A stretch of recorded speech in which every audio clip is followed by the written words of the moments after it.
No tarp means no shade when you go camping, unless your picnic table is covered by a nice tree that gives it shade, or sometimes you'll see like a pergola built to go over the top of the picnic table. In my case this weekend, the picnic table was pretty much out in the sun.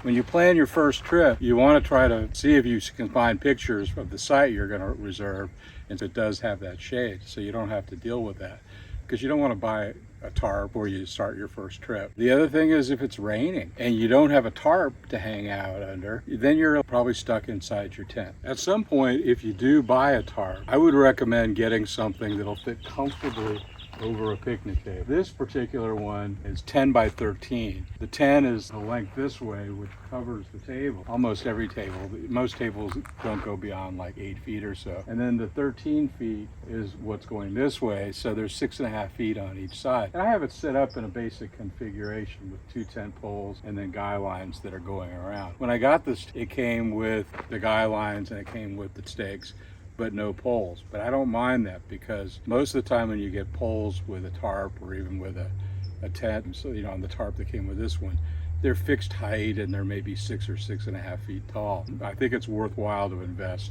in some poles that'll go up, like the ones that I have. I think they go over 8 feet tall, and that gives you a lot of flexibility. Now, another factor when you're buying the tarp is to consider what you're going to use it for. If you're just going to do basic configurations, this type of a thing is fine. But you'll see, if you go online and you watch videos of people who are using tarps, sometimes people set up a hammock under them, or they really just sleep out in the woods, in the open, but with just the tarp over their head. And there are all these different configurations you can set up for your tarp.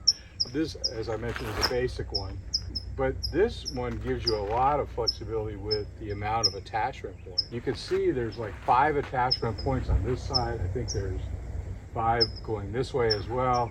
And then even some extra ones on top, because you're not always connecting to a ground stake or from your awning poles. Sometimes you're attaching to trees. Sometimes you're in a wooded area and you just want to have all these different configurations in order to connect everything, like between the natural woods that are right there where you're located. The other thing with tarps is the material. And if you watched my video on tents, I discussed the 2 main measuring things, which were the rating, like say 210D, which stands for denier, and measures the density of the fabric that's being used. That's one consideration, and that's also true for tarps. And then there's the mm, like is it a 2000 mm by tarp, or is it 3000? Your tarps, you can go up, I think they make tarps up to maybe 20,000 mm. So depending on your use or the conditions that you camp in, where I camp, it's fairly moderate weather most of the time. But if you're in some colder areas with high wind, you may want to invest in an awning or a tarp that has a rating that's really heavy duty. And then also take a close look at the way the attachment points are. This looks good. It has the reinforced stitching, and it has the where the loops come together. And you can see on the corners they do a really nice thing with the little plastic loops there to make that an easy way to attach. Tarps can be a little tricky to set up, especially if you're doing it by yourself, which I just did earlier, because it's blowing in the wind. As you can see, we're getting a little bit of wind right now, but you can only do one thing at a time. So I set the guy lines out, I attach them to the corners, and I guess at a place where I think the stakes should go in the different location. And then I start to get it up, and then I adjust it to get it to get in the position that I want it to. Eventually, you may want to get a decent sized table for your camping trips, but of course not right away. Use the picnic table on your first trip if you're able to get one. I like this table. Well, I mean, first of all, I use it sometimes as a dining table, especially if there isn't a picnic table. It can also be a good food prep area. If at some point you get into the dispersed camping where it's unlikely that there's going to be any picnic table there, then you really almost have to have a table that'll enable you to do a number of things on it. I like this style of table. First of all, the legs go up and down, so I can change the height. If I'm doing food prep, I might want it at a higher height, or just all standing around the table. But on this one, the center part, all these slats, they come out and then they fold onto each other. And the length of the bag is the width of one of these things. And then the bottom part with the legs and everything, that all collapses in. And so it fits into a bag that's about this long and maybe like this big around, which I think is a really easy way to pack and store. Some people prefer to have the flat tables that are more fixed, or maybe they just fold in half once. They do have a low profile, like when you put it in the back of your vehicle, but they are more bulky in terms of size. You also may want to think about getting a small table or two. They work great and can be used in many different tasks. One of them being a side table next to your chair for a drink to keep your book or your Kindle on. And I got this on Amazon. It's like a $22 table, so pretty inexpensive. Folds up like the big table does, where the slats fold on themselves and then the bottom part collapses. So it fits in a pretty tiny little bag, which is only the length of one of those slats. The next item I want to talk about are camping chairs. Of course, everybody uses camping chairs. You're going to want to sit down from time to time to relax or to eat dinner or many different things. And, I have to tell you, over the years, I've tried many sports and camping type chairs. And rarely do I walk away afterwards feeling like, wow, that was really comfortable.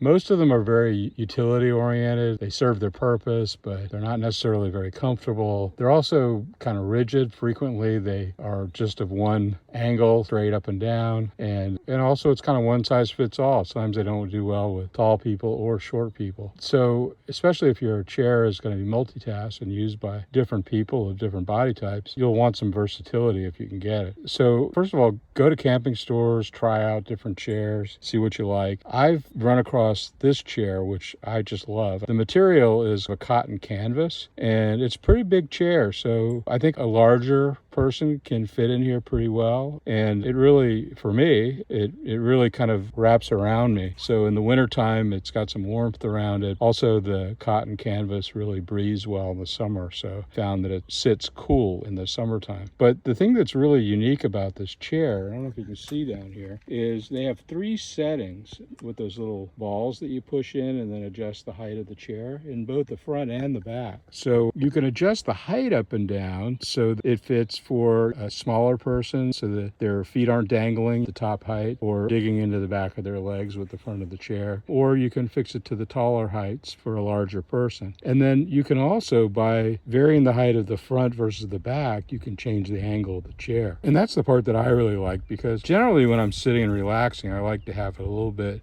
of an angle back from vertical. This chair will actually allow you to have 2 different settings back there, or you can have them all the same height, the legs, and then it would be a vertical one. Or you can actually, there's 2 angles of leaning forward. And whether you're having dinner or whether you're sitting at a table and playing a board game, I think it would be nice to have that option as well with the same chair. So anyway, this is just the chair I enjoy. The sling type chairs are probably not set up super well if you're the kind of person that is looking forward to their 2-hour nap in the afternoon and you want a nice headrest, or maybe even something to put your feet up on. But I'm not much of a napper, but this is super comfortable when I'm hanging out, talking, or if I'm at a campfire. For your first trip, just bring a flashlight from home with some extra batteries. And I think if you were to invest in one thing, and you can get these things like 4 for $20, you can buy inexpensive headlamps. They just go around your forehead and they have multiple settings. You charge them and they work great, especially like when you're going, let's say, to a bathroom and you're having to walk down a dark road. The headlamps can really light the way, but a flashlight works fine too. Well, you can bring those things into your tent or over to the picnic table when you're doing things. But eventually you'll want to add to your collection to make your things a little more convenient for yourself. I've kind of gotten into the vintage lights, just a little camping hobby for me. The original Hurricane lanterns, like the one here that you're looking at, were invented by, I think the last name of the person that was Dietz. And so there's like Dietz lanterns. I don't buy Dietz lanterns because they're very expensive, but you can get simulations of them. And I think Hurricane lanterns are kind of fun. You put like a paraffin oil fuel down the bottom and they light up. They provide really good light. And then the top part of the lantern is actually warms up pretty good. And so you get a little bit of heat when you're nearby it. And then there's railroad lanterns. They go back to the 1800s in styles. And I've got a couple of those that I have in my collection. I didn't bring it on this trip, but I even have an old Coleman lantern, which has that Coleman fuel. I don't know if it's kerosene, but you put in the bottom and you pump it, and then It has the mantles that you light at the top. And I think mine's like 25 years old. It's still going strong. So you can use lighting to illuminate your campsite just to make things more comfortable. A lot of the newer lights, like say this one here, it has different levels where you can make it softer light or really bright. You can change the color. I personally love amber lighting. It fits with the fire that you're going to have. And I like the warm glow of the amber. But the more white light, some people prefer that. And many of these lanterns can do both. And then things that you can do to add in, you could get the poles like what you see here, where it has a stake that goes into the ground so that you can set lighting maybe along a pathway. Then there's these hook things that you can attach to poles, and all these things are really fairly inexpensive. And then I'll just show you this one over here, which is another pole, but this one has like a clamp on the bottom so that you can attach it to your picnic table.